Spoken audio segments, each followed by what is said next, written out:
বেগম খালেদা জিয়া তিনি আমাদের ছেড়ে বিদায় নিয়েছেন। আজকে শ্রদ্ধা নিবেদন করার জন্য আমরা এসেছি এবং আল্লাহর কাছে দোয়া করেছি, মহান আল্লাহ রাব্বুল আলামিন যেন তার সমস্ত ভুলভ্রান্তি ক্ষমা করে দেন এবং জান্নাতবাসী করেন।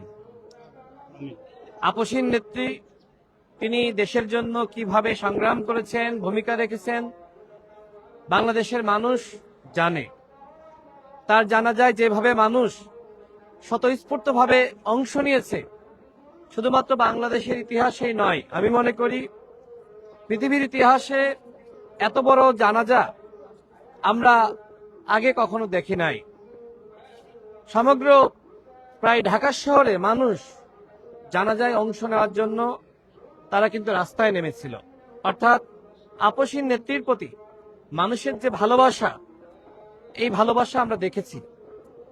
তিনি আধিপত্যবাদ এবং আগ্রাসনের বিরুদ্ধে লড়াই করেছেন, তিনি ফ্যাসিবাদের বিরুদ্ধে লড়াই করেছেন। কখনোই তিনি আপোষকামী ছিলেন না। যদি তিনি আপোষ করতেন তাহলে এইভাবে তিনি দীর্ঘ সময় কারারুদ্ধ থাকতেন না এবং অসুস্থ হয়ে এইভাবে আমাদের ছেড়ে বিদায় নিতেন না। আমরা প্রত্যাশা করেছিলাম অন্তত আগামী ফেব্রুয়ারি মাসে যে নির্বাচন হবে, সেই নির্বাচন তিনি পর্যবেক্ষণ করবেন এবং জাতির অভিভাবক হিসেবে ভূমিকা পালন করবেন। কিন্তু আল্লাহ আমাদের থেকে তাকে নিয়ে গেছেন। আমাদের সবাইকেই যেতে হবে, কিন্তু আপনি পৃথিবীতে যে ভালো কাজ করবেন, মানুষের জন্য কল্যাণকর কাজ করবেন, সেটি আপনার পরকালের জন্য পুঁজি। আমি আজকে তার জন্য দোয়া করতে এসেছি, শ্রদ্ধা নিবেদন করেছি এবং বিশেষ করে আমাদের শহীদ প্রেসিডেন্ট জিয়াউর রহমান, তিনি যে আদর্শিক রাজনীতি বাংলাদেশে শুরু করেছিলেন এবং সেই আদর্শের বার্তাবাহক হিসেবে বেগম খালেদা জিয়া তিনিও রাষ্ট্র গঠনে কাজ করেছেন। এখন জনাব তারেক রহমান বাংলাদেশে পরিবর্তন এবং সংস্কারের রাজনীতি, এবং তিনি ইতিমধ্যে বলেছেন তার যে পরিকল্পনা রয়েছে, সেই পরিকল্পনার সারথি হিসেবে আমাদের সবাইকে কাজ করতে হবে। আমরা যদি এই রাষ্ট্র সুন্দরভাবে গঠন করতে পারি, এই রাষ্ট্রে যদি আমরা ন্যায় বিচার, সাম্য, মানবিক মর্যাদা প্রতিষ্ঠা করতে পারি, তাহলেই আমি মনে করি সাবেক প্রধানমন্ত্রী দেশনেত্রী বেগম খালেদা জিয়ার আত্মা শান্তি পাবে। আমি আজকে আর কথা বাড়াচ্ছি না।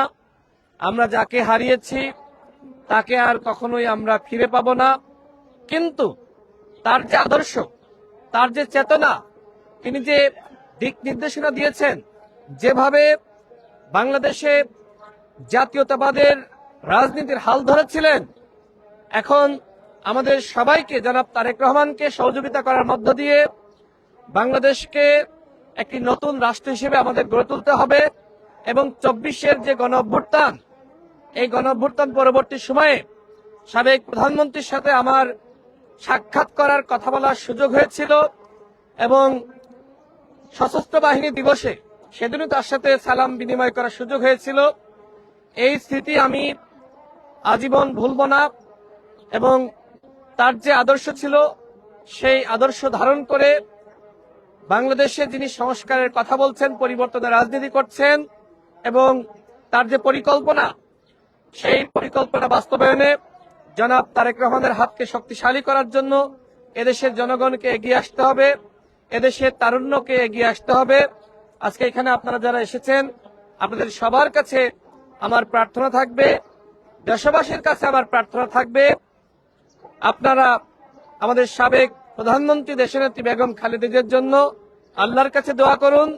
আপনারা শহীদ প্রেসিডেন্ট জিয়াউর রহমানের জন্য আল্লাহর কাছে দোয়া করুন। আপনারা জনাব তারেক রহমান সহ বিএনপির নেতৃবৃন্দের জন্য দোয়া করুন। আমরা যাতে একসাথে কাজ করতে পারি, রাষ্ট্র পুনর্গঠনে সাবেক প্রধানমন্ত্রীর আদর্শ মেনে আমরা একসাথে একতাবদ্ধ হয়ে লড়াই করতে পারি।